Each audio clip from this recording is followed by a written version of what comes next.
A very warm welcome to all of our viewers from a small village near the line of control in the Kashmir Valley.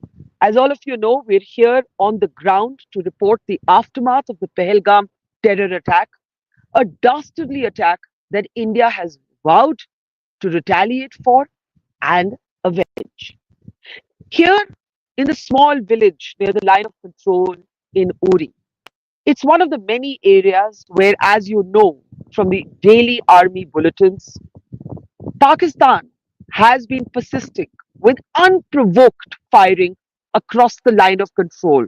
Small arms fire for now, including LMG fire, but the villagers we meet here say that their nights are like hell again. An elderly man I met told me कि कभी भी गोला पड़ सकता है, नींद नहीं आती रात को, बहुत डर लग रहा है, but उनको डरना नहीं चाहिए because India and India's armed forces are showing day after day their and the country's war readiness. Today it was the turn of the Indian Air Force. I'm Barkha Dutt. We're on the ground in the Kashmir Valley. We're at the line of control. We've been in Pahalgam, and the images you see on your screen are of the Indian Air Force making dramatic landings on a UP expressway. The first day-night landing strip of India to be used, of course, in moments of war or emergency. But it is also a show of strength. It is also a show of war readiness, very similar to the kind of drills by the Indian Navy that we've been seeing. And those images of the Indian Navy, if we can just go back to them, I want to tell you something interesting about them. Those images are actually of the Indian Navy just about 85 nautical miles from the Pakistan Navy. It's a drill, but it's making its own statement. So the Indian Air Force, the Indian Navy, and of course the Indian Army, every single day through different military drills is showing the country's war preparedness, its combat readiness. And today was the day, as you can see in those images, of the Indian Air Force making those dramatic landings on a UP expressway. Meanwhile, here we are reporting 360 degrees, all dimensions of the story. Local heroes, but also allegations of local involvement. Local terrorists who helped the so-called resistance front, a proxy for the Lashkar, but also the women, you're seeing them on your screen, who saved lives. There are many sides to this complex issue, but there is only one truth. And that truth is that the country stands together, united, determined that this time Pakistan will have to answer for what it did to hapless unarmed civilians in Pahalgam. To understand what has happened and what might happen, I want to introduce our guests, very distinguished panel of experts. Robinder Sachdev, well-known defense analyst, is with us. Welcome to the program, sir. I also want to welcome Group Captain Augustine. Dr. Augustine, welcome to the program. Today is really the day of the Air Force, but of course it's going to be a whole of country response. Also joining me is General Kulkarni. General Kulkarni is the hero of Siachen, apart from all the other experiences he's had. I also want to welcome to the program Wing Commander Bakshi. We have seen him in many avatars in the past, including representing as a spokesperson, a critical spokesperson in times of crisis, and we'll understand from him how he's seeing this issue today. And also joining me is one of India's finest strategic minds, Gen Raj Shukla. Always a pleasure, sir, military veteran, a key strategic thinker to have you on the program. I can't resist starting with just a little sound up on those dramatic Air Force landings. So let's take a look and then get the conversation going.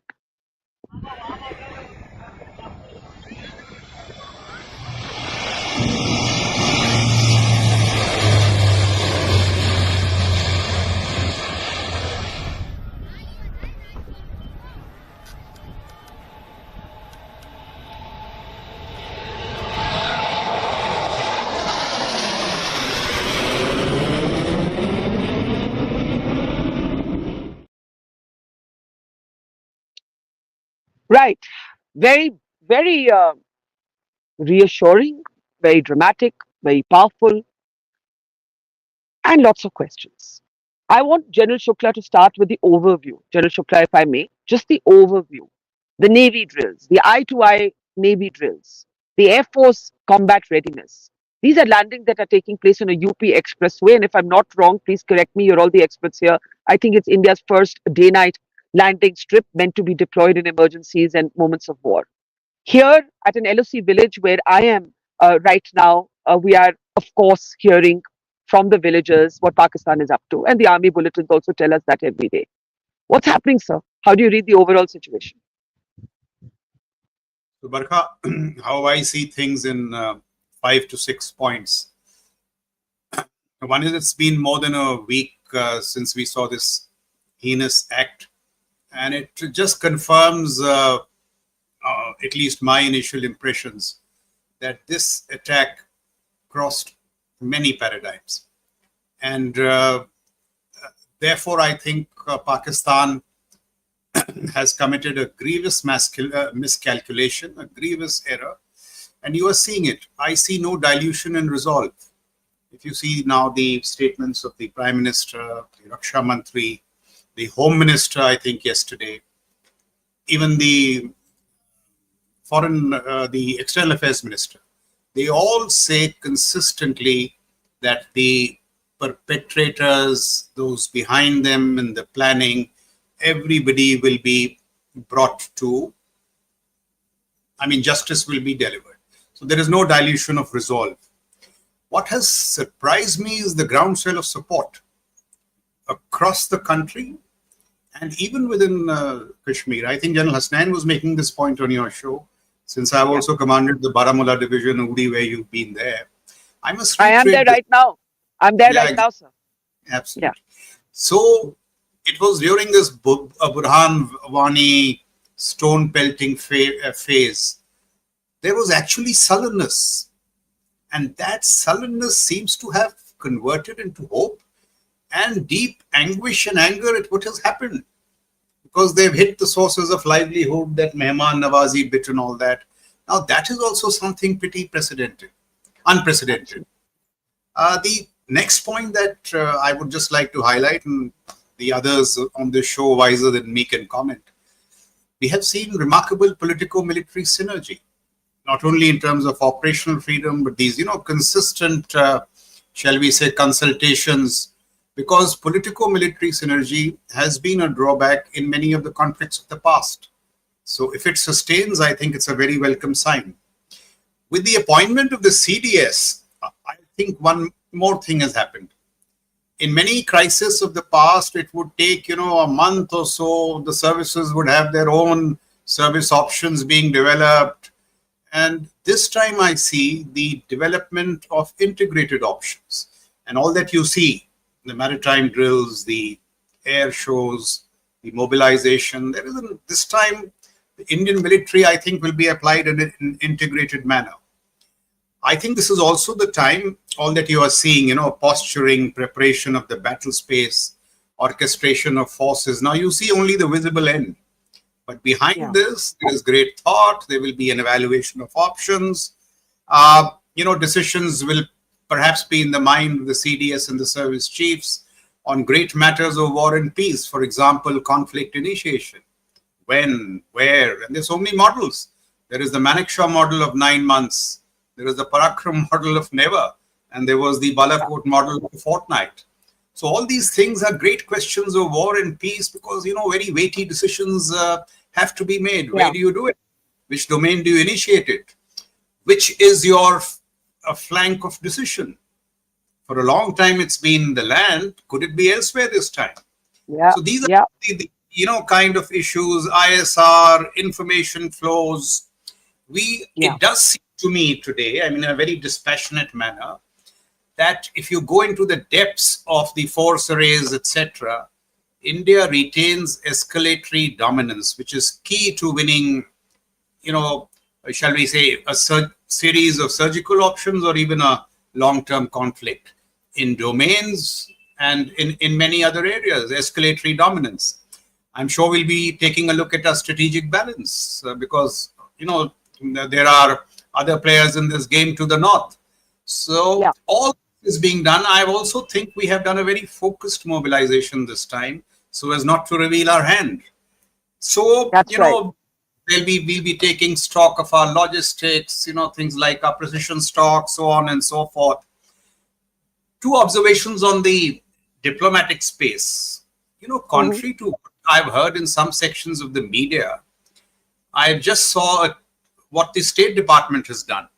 They have once again said that we fully support India's decision to act on terror, and they Mm. seem to have drawn a distinction between what Marco Rubio said about de-escalation, and now they are saying responsible resolution. Can, can I jump in there, General Shukla? Jumping in only because we have a JD Vance statement from to Fox News that we're going to play, and there's been some, many people have different takeaways from this.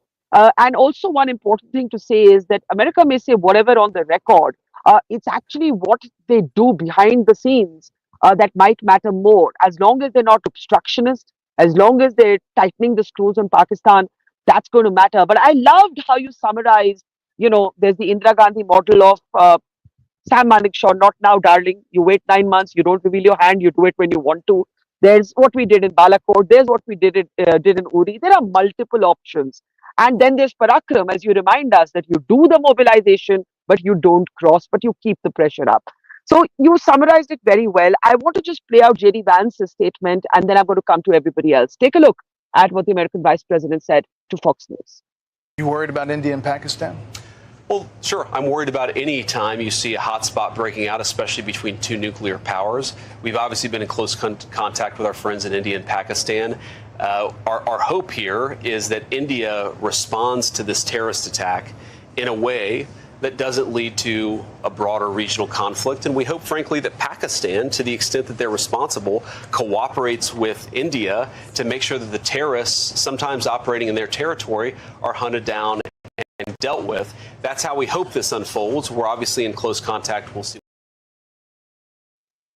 Right. So before I come to the specifics of what we saw happen with the Air Force, General Kulkarni, should the Vance statement concern us or is it fine? Oh, we lost General Kulkarni there. Sir, are you there? General Kulkarni? Okay. I'm Yeah, sure he'll what's reconnect. it, Barkha? I was Yeah, saying that should the JD Vance statement concern us or are we kind of comfortable with where the Americans are? Barkha, we are right now at crossroads. You find sympathy flowing. Yes, everybody stands with India, but America is not criticizing Pakistan. And that's something that we need to take note of because, Hmm. irrespective of whatever it is, it's a kind of a balanced role. You'll find countries, yes, wanting to say what's happened is bad, shouldn't have happened. Well, not directly making Pakistan responsible for it, though everybody knows that terror emanates from Pakistan. Pakistan is the hub of terror. All of them have sort of just on experience, have also been a victim of it.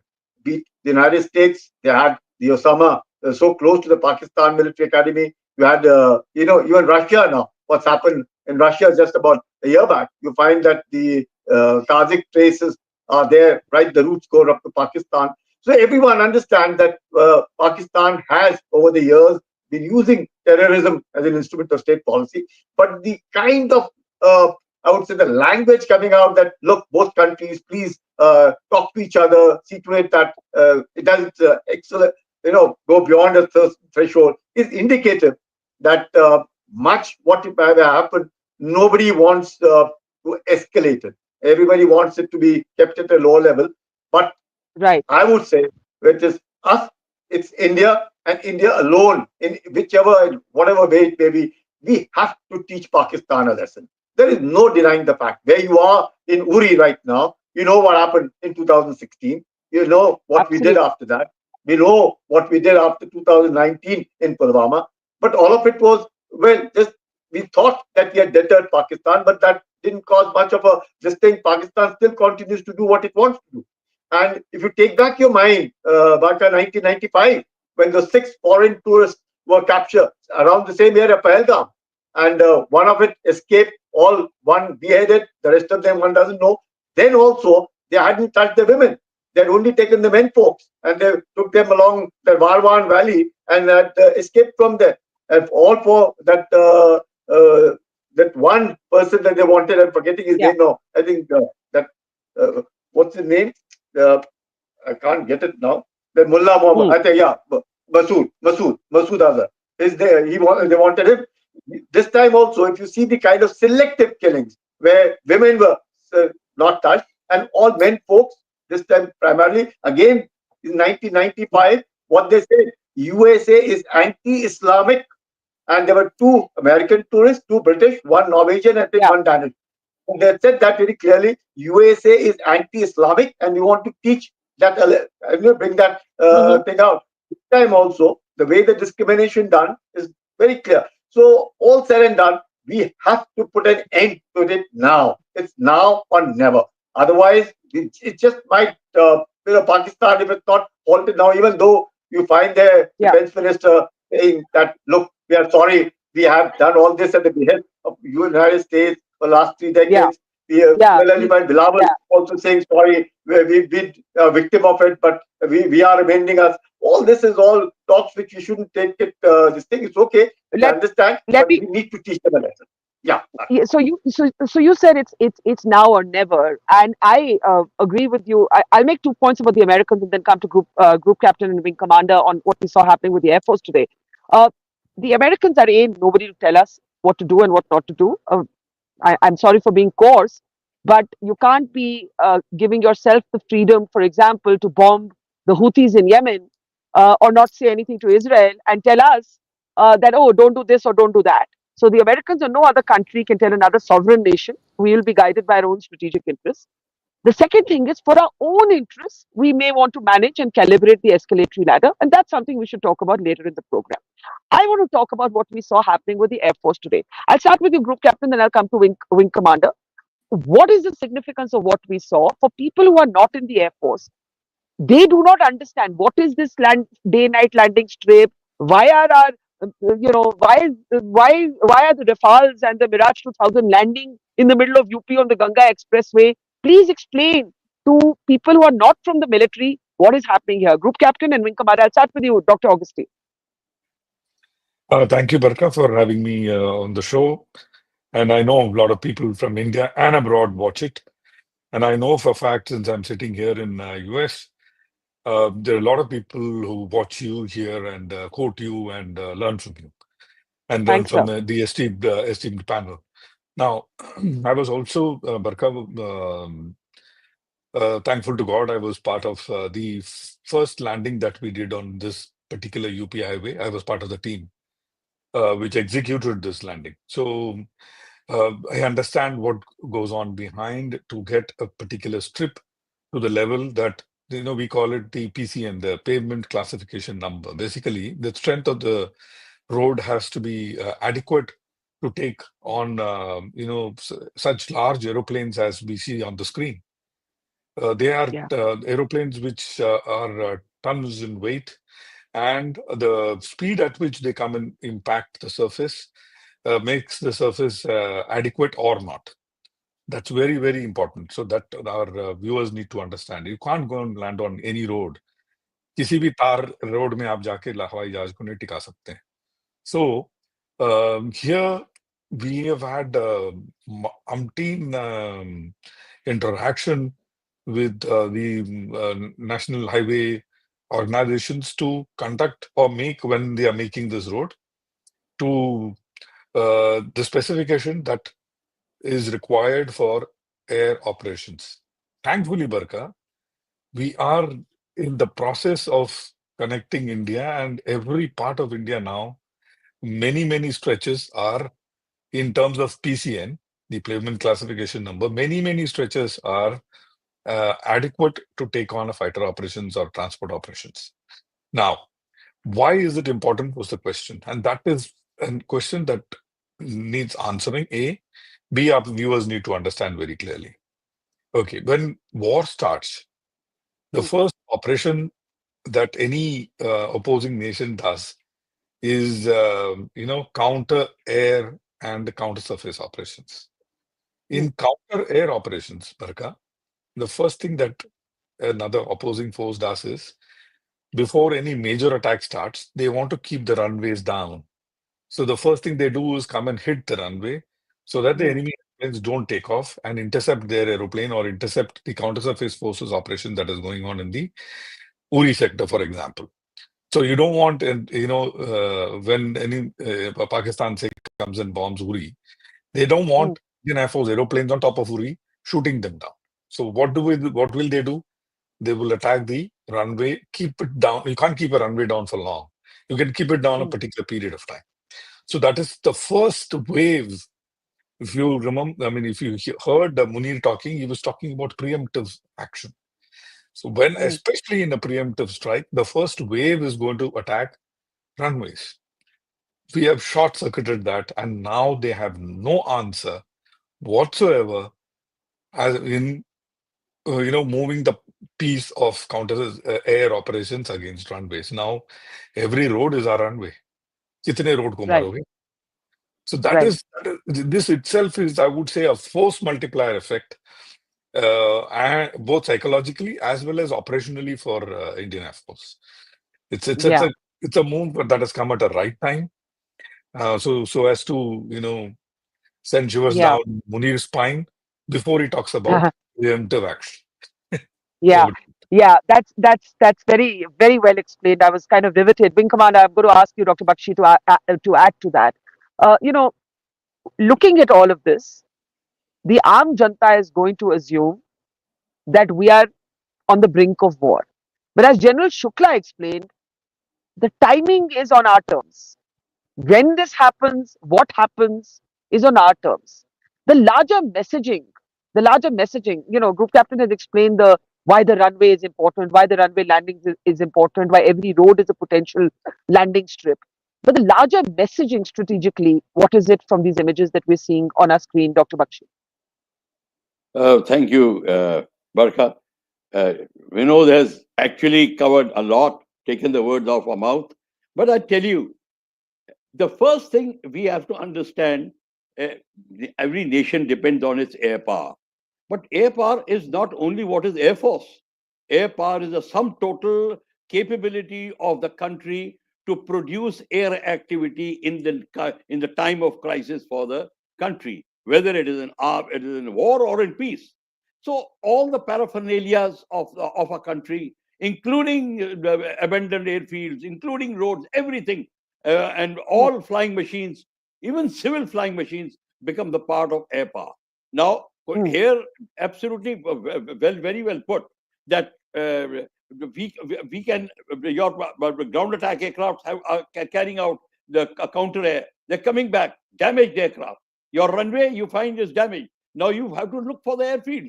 Now you don't find, but you have ready-made roads, so you land out there. The local authorities of that district are also in the play.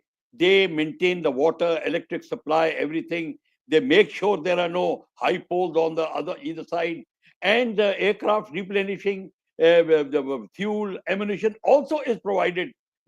Like Sweden, they used to operate from Second World War onward. This operation has started using the roads. mm, So we will do it. In This is war. Suppose it's a natural calamity, and now you want to supply medicines, you want to supply food to and evacuate people. Here, your AN-32s, C-130 Herculeses, they'll come and land. They can. So, in aid of the nation, the total air power comes into play. And when other country knows that the Indian Air Force is now very versatile, its maneuverability is fantastic, the paraphernalia is there. Now they'll have a lot of time to strike every road, etc. That won't be possible. right. Now the missiles have, the runways will be written off not by only strikes. You can put surface to surface missile and you have your runway written off for about 7 hours, 8 hours before you can rebuild it. So I personally feel, and this also acts as a motivating factor for the youth, so the people, children. That also a part is also played. I personally feel this step which we are taking is not only building the morale of the Air Force or the fighting forces, but the entire nation when they You know, you watch know, the flying machine. Yeah, absolutely. I think General Hasnain was on the show yesterday, and he was saying that military posturing, military signaling is so much a part of warfare, and we must never forget that warfare is partly psychological, always. I also just want to add a detail before I come to Rubinder ji. You know, 1999, the Kargil war that I cut my teeth reporting as a reporter. It's so interesting how much our strategic doctrine has changed. At that time, the Air Force was instructed by the Vajpayee government not to cross the line of control. And, then Chief Tipnis is on record saying how tough those maneuvers were to do in actual conflict, given those restrictions. So we've moved very far ahead. The Prime Minister has given operational freedom to the armed forces to choose the mode, target, and timing. Robinder, you're not a military man on this panel of very distinguished military veterans. How do you step back and look at it? Do you have a different lens through which you see what's happening?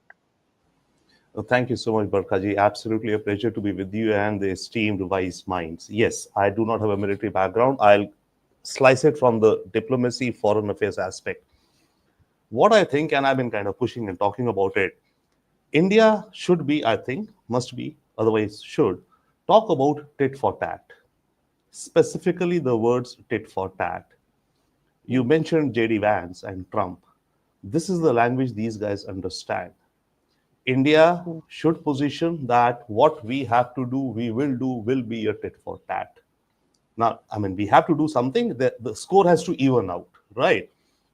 Now, in that sense, and of course, we are not talking an all-out, blown-out war kind of a thing, but there has to be a substantial tit for tat. Now, what we are, I think, exercising and leveraging our diplomacy and the US and all our goodwill with them, and with also, I will say, Saudi Arabia and Arab Emirates, we should ask America to pressure Pakistan not to retaliate with a big retaliation. Because, and we've been talking escalatory ladders here, right? Because if Pakistan, and our logic should flow this way, if Pakistan retaliates with a, wild reaction, then of course we will go hammer and tongs and that will be it.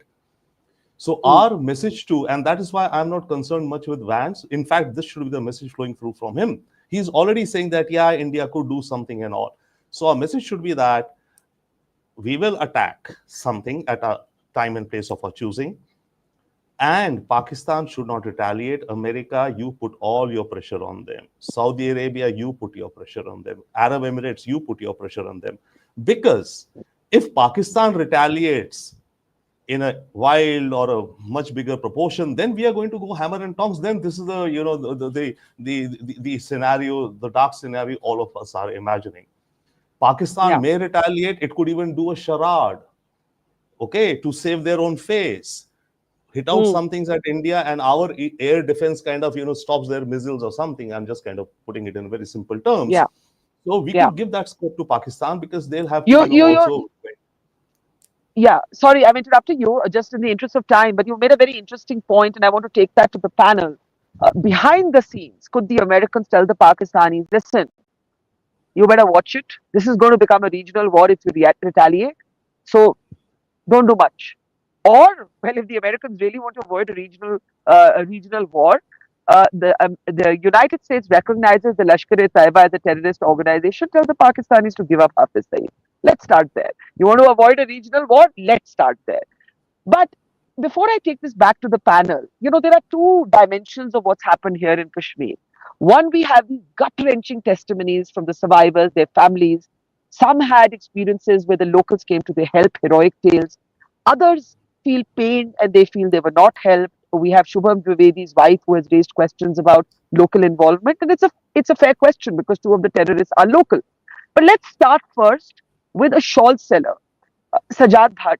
General Shukla, you were talking about this. That's something, the groundswell of support in Kashmir.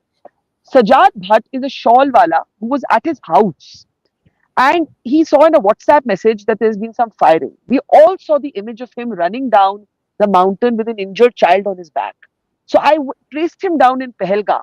And you know what he told me? He said, I wish they'd killed me instead. These were his words. He said, I wish the terrorists had killed me instead. I'm ashamed. They have killed our guests. I wish they'd killed me. And I will mark this day as a black day every day. This is the story of Sajad Bhatt. Sajjad जी, सबसे पहले तो मैं कहना चाहूंगी कि पूरे देश ने वो वीडियो देखा जिसमें हमने देखा कि आप नीचे आ रहे हैं पहाड़ के और आपके पीठ के ऊपर एक इंजर्ड टूरिस्ट है.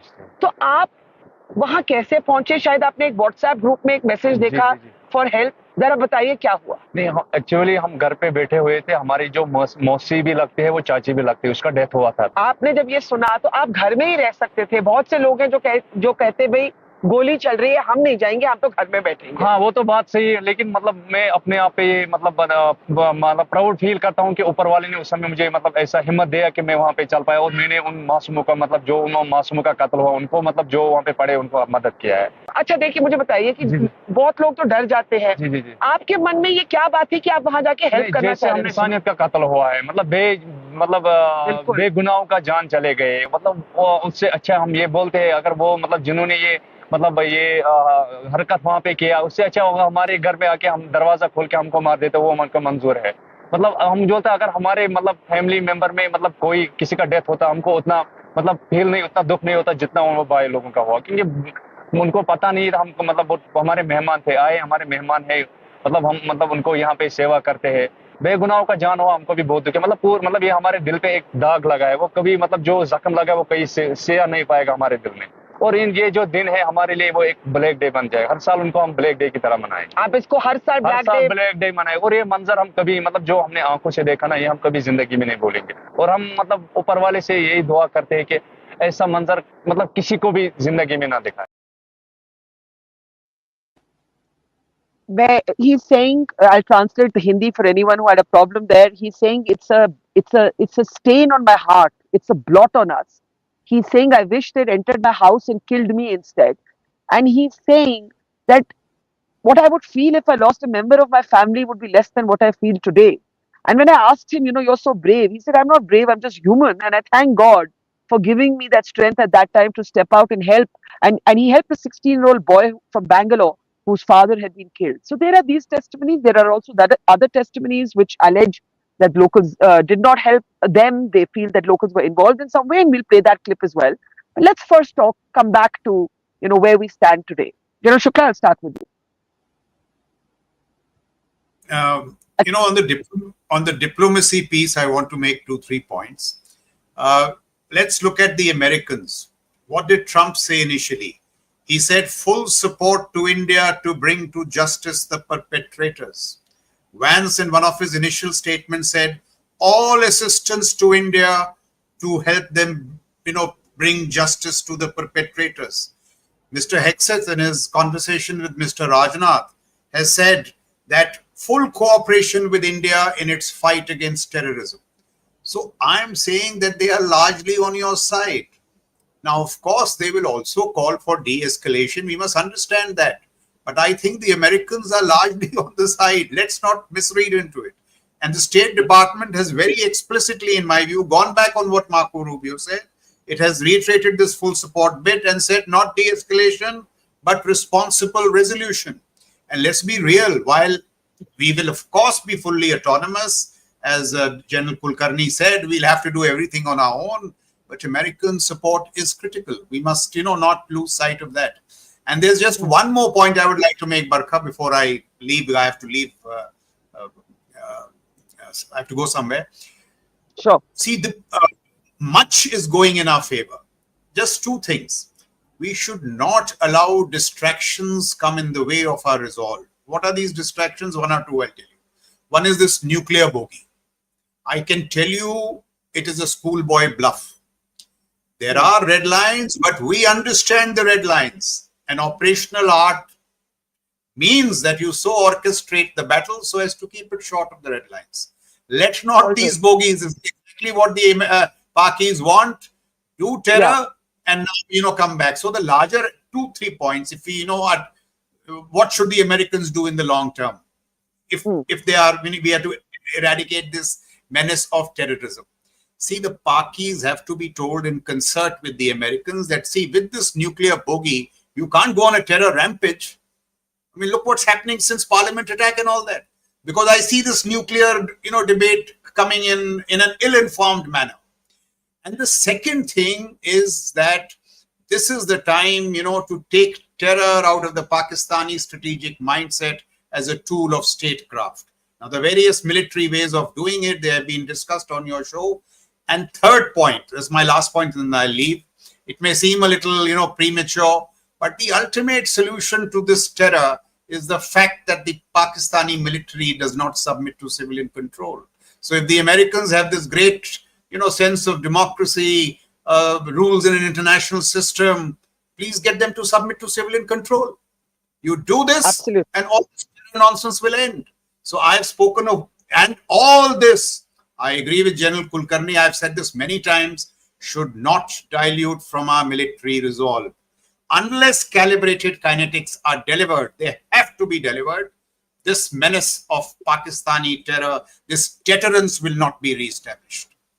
All right. Well, thank you, General Shukla. I hope to see you again in a few days. Requesting all of our other distinguished panelists to just stay on for a little bit longer. General Shukla spoke about calibrating the escalatory ladder, the nuclear sort of threat being a bogey, and it's a bogey that the Western world, they always hope will react to. In the meantime, here on the ground, and I've been to the south, into Pahalgam. I'm now in the north in Uri. There is a massive manhunt on, and if we can show those images, for the terrorists who did this in Pahalgam. And the mastermind is now has been identified as a man called terrorist called Hashim Musa, who is believed by the investigative agencies to be a former soldier of the Pakistan Army, maybe on loan to the Lashkar-e-Taiba, uh, entering, it is believed, Kashmir in 2023. His sketches have been released, and this information has been released basis the interrogation of 15 Kashmir overground workers. So the reason I'm bringing this up is A, these terrorists have to be found. And a lot of the attention here is going on that, on the ground. But B, while I do applaud the local Kashmiri heroes, there are also two local Kashmiri terrorists, Adil Thokar and Asif Sheikh. And questions are now being raised by the families of some of the victims as to how this could have been possible without some local involvement. Now, that local involvement could have been at the barrel of a gun. It can be at the barrel of a gun, or it can be out of separatist, seditious support. I want to play out because I want to show all sides of the story. So we showed the locals who were heroic. I want to show what Shubham Dwivedi, one of the first to take a bullet, what his wife said to us. Take a look. कोई help नहीं, वहाँ local दुकानें इतनी लगी थी, वहाँ local vendors बहुत सारे कश्मीरी शॉल, कश्मीरी कपड़े, ये वो बहुत कुछ बेच रहे थे घूम घूम के. वो सब भाग गए या वो वही अटैक कर रहे थे, वो मेरे को नहीं पता. क्या पता वही उन्हीं झोलों में AK-47 लेके घूम रहे, क्योंकि वहाँ सिक्योरिटी तो है नहीं कि आप देखो कि क्या लेके आ रहा है, कि स्कैन हो रही है लोगों की बॉडी की, आपके पास वेपन्स है या नहीं है. ये सब कुछ नहीं था वहाँ पे. तो क्या पता वो उन्हीं झोलों में, जो झोलों में कपड़े वो बेच रहे हैं, उन्हीं में वो कपड़े लेके घूम रहे हो AK-47. किसी को क्या पता. बार बार हमसे बोलना आप कितने लोग हो, ऊपर चलो, अरे आप चलिए. हमारे जो फैमिली के 6 लोग नीचे आ गए, जो डर से, कि घोड़े से डरने में उनको डर लग रहा था, तो वो उनमें सही भी नहीं लगा, तो वो नीचे आ गए. तो उनके वो पीछे पड़े थे कि नहीं ऊपर चलिए, ऊपर. अगर वो पीछे पड़ रहे हैं तो वो उनको ऊपर भीड़ ही तो इकट्ठा करनी है. और जो इंसान जीन्स टी-शर्ट में आया, वो AK-47 कहीं घुसा तो पाएगा नहीं ना, उसको कोई देगा ना जाके. तो ये कौन दे रहा है उनको, कौन सप्लाई कर रहा है, वही तो कर रहे हैं. So there are questions, and there are reasonable questions. How did these terrorists get away? Now, all of you are familiar with this area, the terrain. There is a forest all around. The meadow was enclosed. But even so, what she's saying is, how did they get in? How did they get in? What happened? And these are questions I'm sure an internal investigation will look at and must look at. Let's look ahead. I'll start with you, Group Captain. This moment that we stand at, you also have to create public awareness that this could be a long haul. This could be a long haul. This could be a prolonged conflict, right? This is not an episodic response done and over. I have my doubts, Barkha, because see, there are two reasons why I have my doubts. A, we are on an economical upsurge, and our long-term focus is to be number 3. So that I don't think we will lose sight of.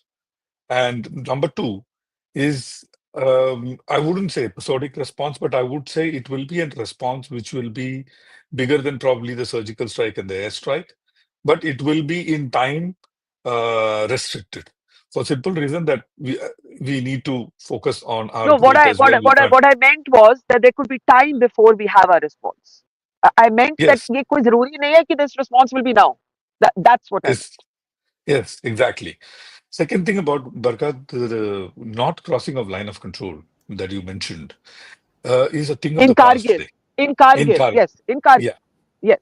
it's thing of the past today for simple reason. Since then, post Kargil Review Committee also, we learnt our lesson. Today, I mean, for the sake of viewers, I'm saying this. Rafale has a missile called 200 kilometer missile called Meteor. If you draw a line from Srinagar, Udhampur, Pathankot, or right down to Jaisalmer, Badmer, the 200-kilometer line overlaps a large portion of Pakistan.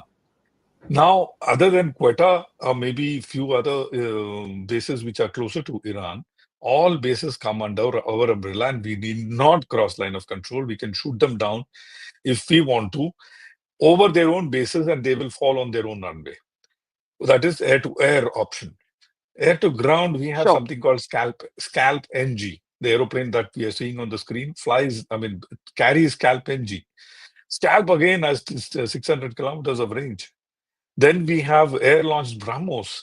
All these weapons that we have to carry out whatever operations we want to carry out, whether it is counter-surface forces operations, that is ARN, ARS, Army Reserve North, Army Reserve South, whenever they move, and two of their divisions have already moved across Kupwara, is what I've come to know.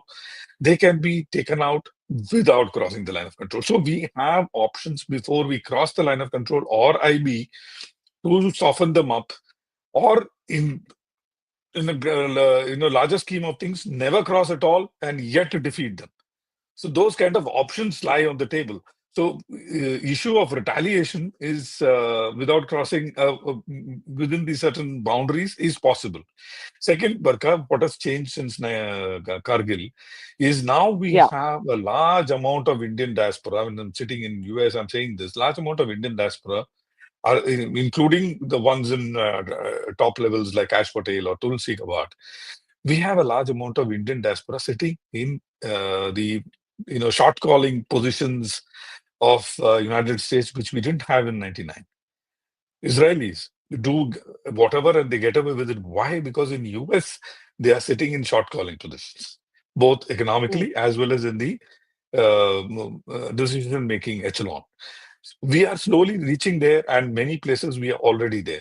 So and we are, for sake of viewers, I'm saying this, we operate a lot of military equipment from USA today, C-130 Hercules, C-5 Galaxies, Apache helicopters, and a lot of other equipment that we are using. And so we need the US support most during conflict as well as before conflict. And Doctor, yeah, sorry, I didn't mean to interrupt you, but you were also reminding me of the evacuation in Sudan, and I wanted you to briefly talk about that. We have just a few minutes for last comments. If you want to just add a couple of lines there. Yeah, see, the road landing that we are seeing now of C-130s and AN-32s and all, they are not symbolic. That is what I wanted to say. You see, op Kaveri, where, again, for sake of, I've written about it, you can Google it, but for sake of viewers, I'm saying this, in op Kaveri, we went and landed at night without lights using the technology that exists on C-130, where it can create its own pseudo runway, and evacuated the Indian diaspora from Sudan. So it is a real thing, and it has been executed by India in the real world. So it's very, very important for people of India to understand this capability is huge. It is force multiplier. It short circuits the thought as well as execution process of application of air power. Very, very interesting. I'm going to ask everybody to come in with their last comments. Robinder ji, then Wing Commander Bakshi, and then I'll give the last word to General Kulkarni. Robinder, briefly, please. Sir. Thank you. Bullet points. One, I am advocating and saying that we should start using the terminology or lexicon of tit for tat. That message will percolate down the Trump MAGA movement. One. Talking of diaspora, which Augustine sir is talking, absolutely yes. In fact, I am myself member of a diaspora, founder of a diaspora group. We are already trying to reach out to lawmakers and try to sensitize them exactly on this point that India needs to do a tit for tat, gone too long. Third, last point. economic was mentioned. You see, this attack is not only attack on terror or multiple aspects in India, it's an economic hit on India. Right now, during the Trump tariffs, companies are looking to relocate from China, especially who are being pushed out. They're evaluating India as one option, Vietnam, Thailand, etc. Now, in the middle of these hot waters or hot terrain, which investor boardroom would say, okay, and they have to relocate quickly, right, would come to India. So this is an economic hit on India to prevent also some of these supply chains relocating to India. And lastly, Pakistan could leverage it as a favor to China and say that China, look here, I've done this economic hit on India. It goes in your favor because Trump will fail, So we have to convey this message also to the American lawmakers and the Saudi and the Arab Emirates. Pressure Pakistan not to retaliate. Yeah, I think that's a very interesting formulation. Dr. Bakshi, you want to respond to that? Dr. Bakshi? I would like to say, Barkha, that when you're talking of diaspora, everything is okay. But why should we get caught by our old thinking and, try to put it around like a millstone around our neck? First thing is crossing LOC. It all depends on what is your doctrine. Why should you write a doctrine like this? Why not cross an LOC when the all-out war is there? Where is the LOC? No. This is not the doctrine today. I was just reminding everybody it used to be the doctrine. Yeah. But question is, no, what I'm trying to say is that at the moment, the action has to be that surgical strikes, etc. are okay. They're very romantic. You strike and occupy. That is what I'll go for. The 15 to 30 posts around POK and all that area. Moment you strike and you occupy, Pakistan is on the run. Their handlers are on the run. Now they'll go into depth. Their entry into India will stop. Then we must now change our line of thinking. Let us not please ourselves. All is honky-dory. The sleeper cell, what we are talking of, the Jammu and Kashmir police has a number of people from Pakistan married here, etc. I personally feel our forces should be under one command and control in the valley. Until you are under one command and control, you will not achieve your objective. And finally, let us look at our neighboring countries. How do we stand with Nepal in the Kalapani? How do we stand with Bhutan now? Because China has our eyes on us. China is going to propagate Bangladesh, Pakistan, both against us. Pakistan is actually thinking about that, and so is Bangladesh waiting for the chance. So let us not be complacent that everything will be okay. Yes, everything should be okay, but I'm sorry, this is also going to happen. And then our things will turn towards South China Sea. Our interest will turn because China has got its interest in our islands. China has got interest in Saint Martin Island, and China wants Bangladesh and Pakistan to jointly cut off our movements in Northeast, Siachen, Siliguri corridor, etc. All these things have to be now considered. We are not going to stop at Kashmir and finish off. This is a very long haul now, but the ball has started rolling. Things are in our favor. 7 sails in the wind. Thank you. All right. Two very differing perspectives there on whether long haul or not. General Kulkarni, I'll give you the last word, sir. Thank you, Barkha. First and foremost, I would say that it's a catch-22 situation that we are in today, and at the same time, a situation wherein we have opportunities. The world wants us to de-escalate, but the de-escalation with Pakistan, it would increase our frustration levels. And that is, therefore, there is a time now we're going to teach Pakistan a lesson. How it's going to be taught, when, in what measure? Well, the options are open. We have other means also, those means can carry on. But yes, Pakistan will continue to do what it is doing. The OGWs will further get emboldened by the way things are moving if it is de-escalated without teaching Pakistan a lesson. Because obviously, overall, why I say this is, Pakistan in 2002 was investing 1,000 crores in militancy in Kashmir. Today, it's investing 5,000 crores into militancy in Kashmir, even though things are different. Besides this, the revenue generation from Kashmir today is J&K Union Territories 20,000 crores. We are investing over 1 lakh plus, but that lakh plus is going in development. So we see all of it, what is happening there. Lovely infrastructure coming up, tourism coming up, rail going in, all of things, activities, economic activities.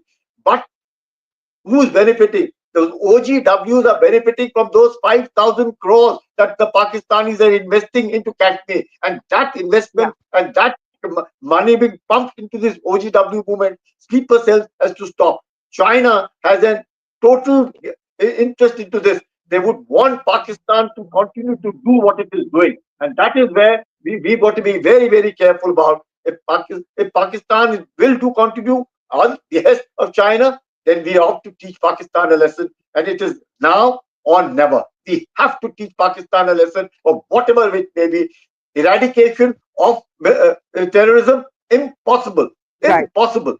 We cannot eradicate terrorism. But we have to deter Pakistan in a manner that it would think 10 times hereinafter. And that this is the moment. And of course, as I said, Catch 22 and an opportunity for the Kashmiris to come out openly for India against Pakistan, so that this Hindu-Muslim divide is plugged right here. This is the time to plug that, and bluff of the Pakistani that they can divide the society. No way can this divide the Indian society, and this is the moment. We shouldn't worry about what we will get on to that being number 3. We will be number 3. We'll continue to be on that path without fail.